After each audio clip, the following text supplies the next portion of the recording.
Step 1. Hiwain ng maliliit ang karning baboy. Hiwain ang talong.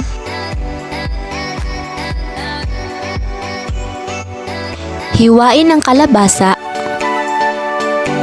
Linisan ang sibuyas at bawang. Hiwain ang mga batong. Hugasan ang karne at mga gulay.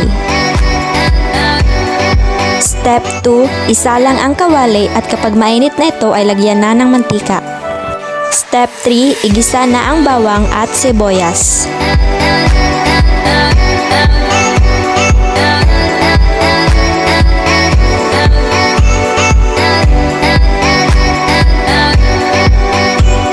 At pagkatapos ay ilunod na ang karne at takpan or takluban ito.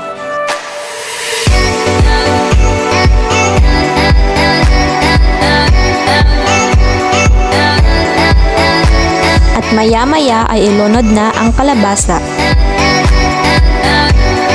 Sabawan ng kaunting tubig, lagyan ng toyo, at ilagay na ang mga gulay.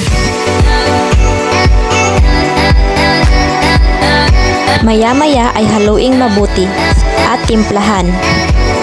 And here's the final result.